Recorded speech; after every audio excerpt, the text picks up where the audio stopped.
Thank you, Mr. Chairman. I want to thank Chairman Leahy for holding this hearing. What we're talking about today is a $45 billion deal that would combine the nation's biggest and the nation's second biggest cable companies and the nation's biggest and the nation's third biggest internet service providers.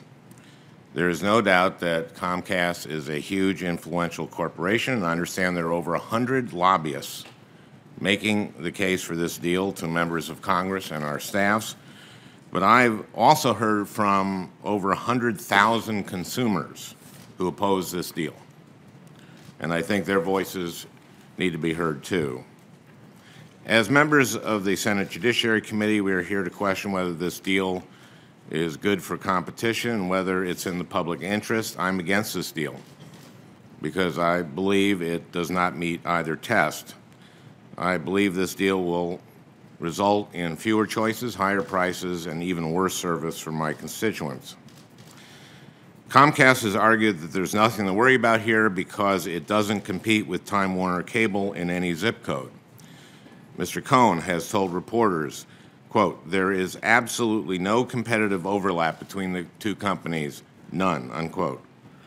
What he's really saying is that these two companies, each of which controls many of their own local markets, want to become one larger company that controls the national market.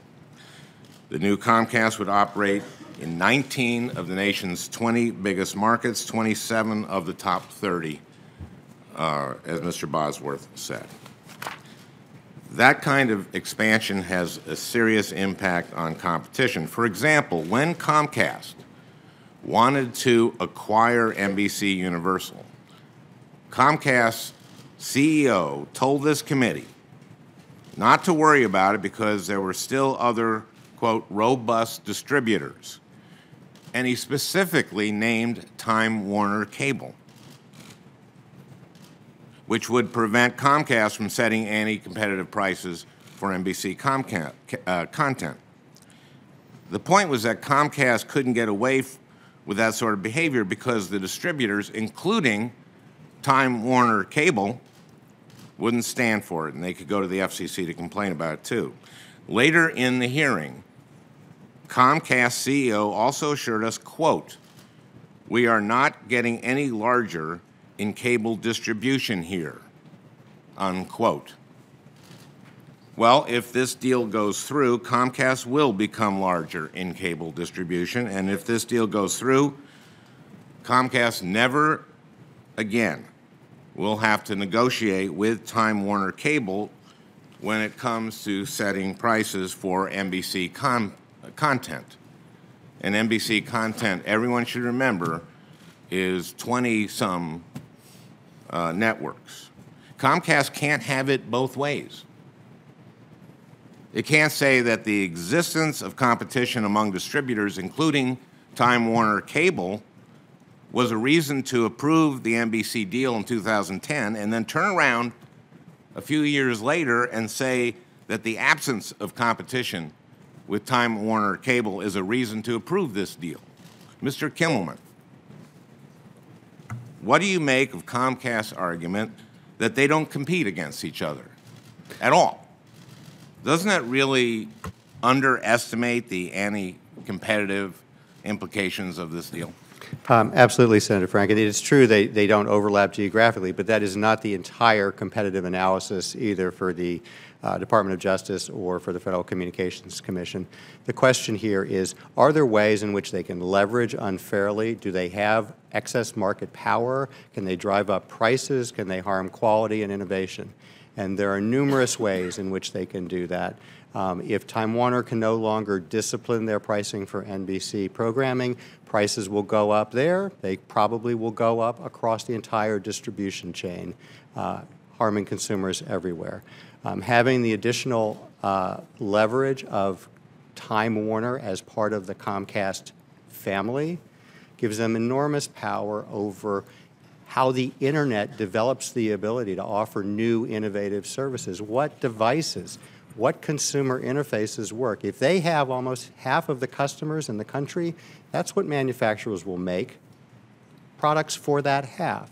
meet their specifications. If they continue to want that to be through a bundled, high-priced set of services, I'm sure it will be. These are all enormous dangers that have significant competitive impacts and tremendous harm for consumers. Well, speaking of bundled services, we'll get to that later. I'm out of time. Mr. Chairman, I very much hope we'll go to a second round.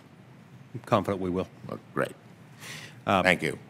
Mr. Cohen, I'm worried that this deal simply continues a trend of media consolidation, a trend that has led to increasing prices for consumers who have seen their bills go up at more than twice the rate of inflation since the mid-1990s. Earlier this week, news broke out about a J.P. Morgan report in which Wall Street analysts apparently recommended that cable companies continue to raise prices on consumers.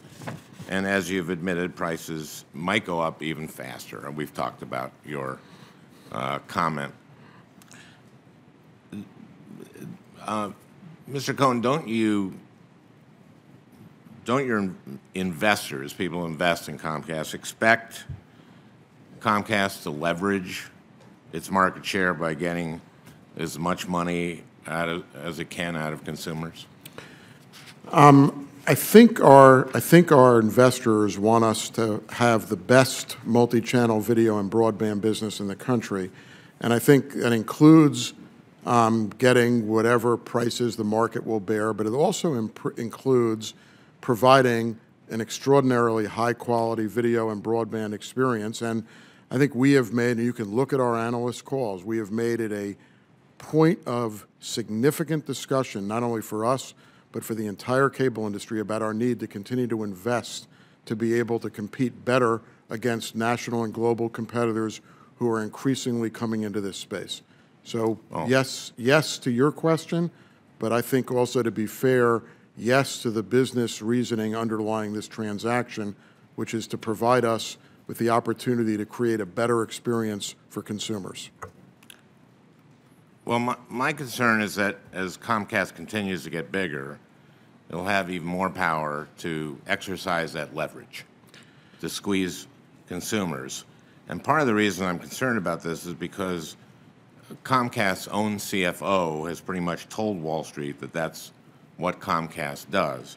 During a fall 2012 conference call, an analyst from Goldman Sachs noted that cable had a big share of the broadband market and asked Comcast CFO, quote, "Is there a way to exercise pricing leverage to a greater extent?" And Comcast CFO said, quote, "I think that we have actually exercised some pricing leverage. We've increased the cost of the service by roughly $4 to $5 per customer per month over the last few years," end quote. It's understandable that Comcast has a responsibility to look out for its investors. But I'm concerned that the bigger and more dominant the company becomes, the less incentive they have to look out for consumers, and the more power they have to squeeze them. Mr. Kimmelman, and I think this goes to bundling too, because I know that in some of those talks, right after the talk of this acquisition, there was pledges to push bundling, to upsell your product. Mr. Kimmelman, won't this give Comcast more leverage? Absolutely, Senator Franken. Even those who are arguing about these other competitors, mostly they're giving us examples of things either that just show the market is highly concentrated but not monopolistic, or they're quite futuristic, and we did use the U-verse numbers, Professor Yu, in our analysis. There's enormous market power here that could be leveraged, and on top of that, there is the very popular NBCU programming that can be leveraged.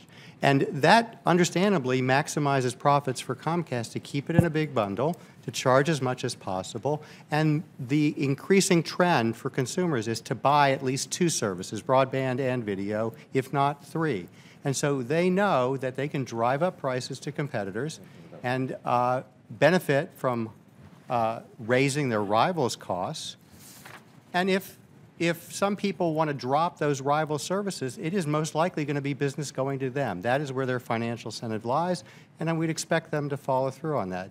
Those are the kinds of concerns that, on the public record, were in the FCC ruling on NBCU and Comcast, and in the DOJ, and I imagine they will be relevant here as well. Senator Franken, can I jump in on that?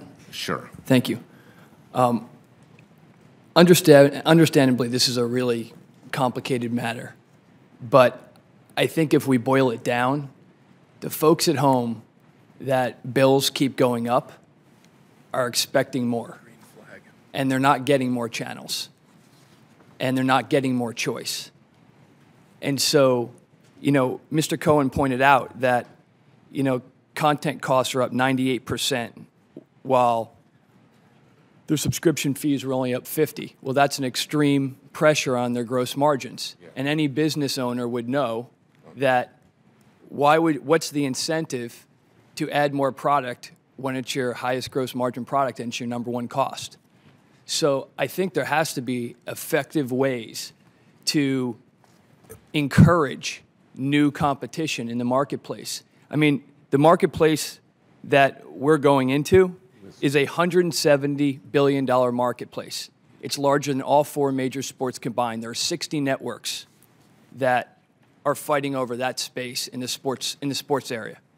The golf lifestyle market has one, and the only channel is that of Golf Channel, which is owned by Mr. Cohen. Now, a good real-world example that I think everybody ought to know of how hard it is for original programmers is that we understood that Golf Channel was owned by Comcast, so we didn't start there. They didn't have a huge incentive to launch us, but what we did is we started with Time Warner Cable and some other folks. And Time Warner Cable, from the CEO to the programming people, could not have been more constructive in their help to help us get our programming on the air. As soon as this merger was announced, that definitely softened quite a bit. And, I'm here to say that Time Warner Cable did a wonderful job trying to get more product to the consumer, and since that time when this was announced, it's become a lot more difficult for us. And the only thing I can think about is because they own the only competitor in the space. And thank you for your indulgence, Madam Chair. You look surprised, Mr. Cohen, when I talked about upselling and bundling. Neil Smith, an executive at Comcast, went on a phone call with Wall Street analysts, said this: "As I said, I think the revenue synergies are greater than the cost synergies. On the revenue synergy side, the first would be in the residential area where we would seek to bundle more, and that is call center training. That's teaching people to sell another RTU on a call, on a service call, fix a billing problem, upsell a third product. So just bundling better." That's what I was talking about, and you look kind of puzzled when I brought it up. Sorry, I wasn't sure what you were referring to, but I think that obviously for us and for others in the cable industry, it's been a very effective strategy and one that consumers like, to purchase multiple products from a single provider, getting a single bill. You were told by the FCC to actually stop that and to stop pushing bundles. But I got other questions. Okay. Well, I want to be very short, and I know sometimes I'm too long, but all I will say is the FCC did not tell us to stop bundling and pushing bundles. They simply asked us to have a standalone broadband offering, which we did have and which we continue to have. The FCC sent you a letter saying that a consent decree imposes a detailed compliance plan requiring Comcast to undertake numerous activities, training its customer service representatives and retail sales personnel to reinforce their awareness and familiarity with the performance starter service. That's the deal was that we would create a new broadband service, which was a standalone service, 6 meg down for $49.95 a month. And we did create that tier, and the commission raised concerns about how we were marketing the tier, whether our call center employees knew about it. We quickly resolved the matter. We may have had a difference of opinion. We quickly resolved the matter. You paid a fine. Extended the commitment for another year, so that You paid a fine. we did pay a fine. But all I'm saying is there was no And prohibition. then you were told, no prohibition against bundling. tell your call center people to emphasize these standalone, not to upsell. Not to emphasize push it, to upselling. offer It's it. very different than the condition. To offer it. There's nothing in the FCC order to prevent us from bundling. I just want to say that we agreed, in addition to our bundling strategy, for somebody who called, said, I only want to buy broadband, to have an option, a standalone broadband option. When you train people to upsell, you're not training them to make people want to go for the standalone broadband, something that you were fined for not doing. We are allowed to train people to upsell. All we have to do is, when somebody says, I want to buy broadband alone, that our call center employees have to be aware of the standalone product and sell it to people. Okay, you seem like a pretty good salesman.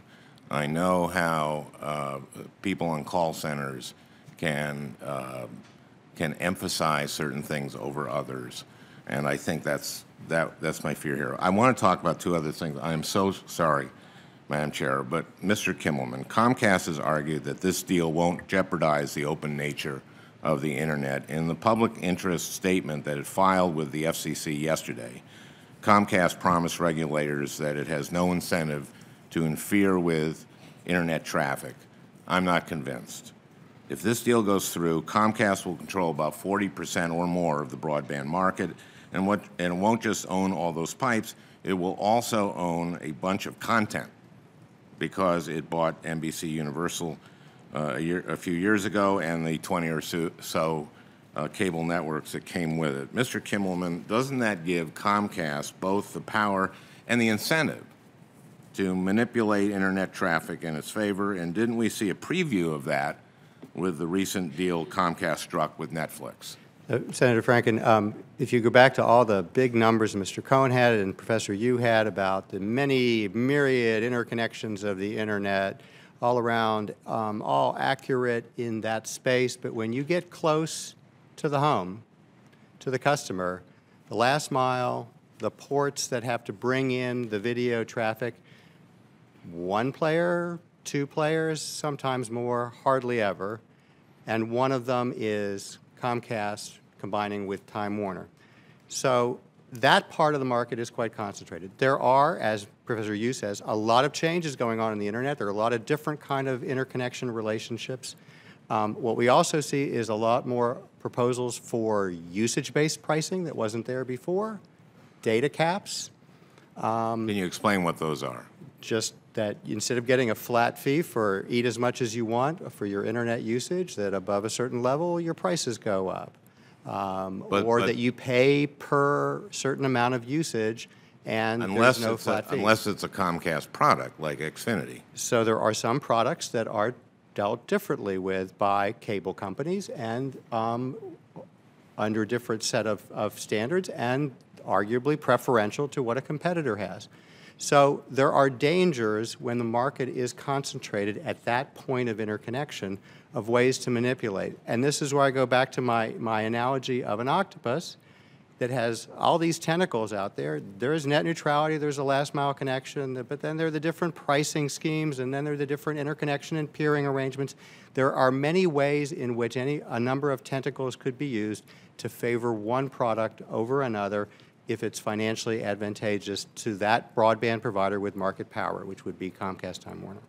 Thank you. I have one last question, and it's going to be short, I think. Mr. Cohen, on page 34 of your testimony, you have a section called Promises Made and Promises Kept, Our Record. And you say when Comcast makes promises, it keeps them. And you talk about the conditions that the FCC imposed on Comcast when it acquired NBC Universal. And here's what I found puzzling. You say, out of these conditions, the FCC has only found it necessary to look at one issue. And that was the issue we just talked about on standalone broadband. But isn't it true that the FCC had to look at the neighborhooding condition? That's the condition that prohibited you from favoring NBC content.